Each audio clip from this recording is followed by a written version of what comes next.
So hello everyone, I'm Maddie Richards. I'm, as he said, a University of Stirling PhD student, and I just want to give a really quick talk today about trees outside of woodland, why I think they're interesting, and what I'm trying to find out about them. So trees outside of woodland, what are they? They are any woody feature not growing within a woodland. So these come in a few categories. These are lone trees, hedgerows, and groups of trees or small woodlands. Small woodlands, if you're wondering, are any groups of trees less than the NFI definition of a woodland, which is about half a hectare. So in the UK, trees outside of woodlands actually account for about 22% of our tree cover. So these are really significant features and they're important to understand.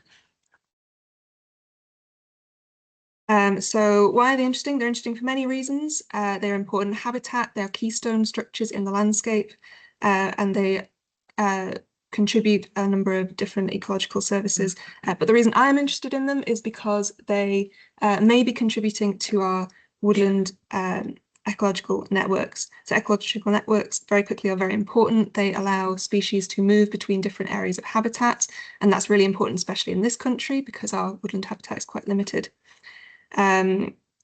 So without connections, populations become isolated, and there are various risks with this, obviously of extinction, of a lack of genetic diversity, and so on.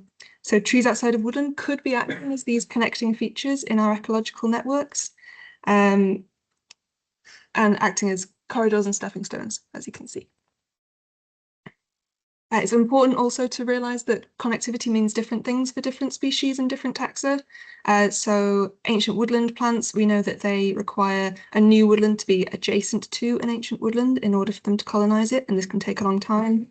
Whereas animal dispersed or wind dispersed, more generalist woodland species can travel a lot further and colonise new woodlands much further away. There's a lot to be learned about how trees outside of woodlands may fit into this.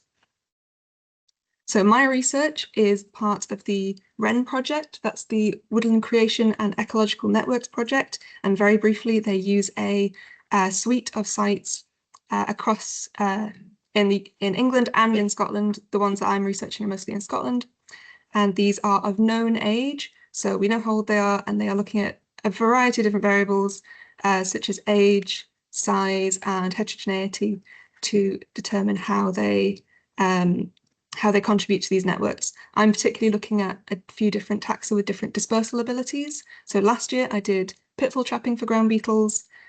This year I did plant surveys, and a couple of weeks ago I finished my leaf mining moth surveys in hawthorn trees. I'm also using the Forest Research Tau map, which is publicly available. The final version is only available for England, unfortunately, but do have a look at that if you're interested. It's really interesting. So yeah, this research is ongoing. So I've just finished my fieldwork, so I'm currently going to be finishing up my sorting out all my data, and I'll be doing my analysis. But if you're interested in the plants chapter of this research, please come and see my poster, and come and chat to me if you see me around.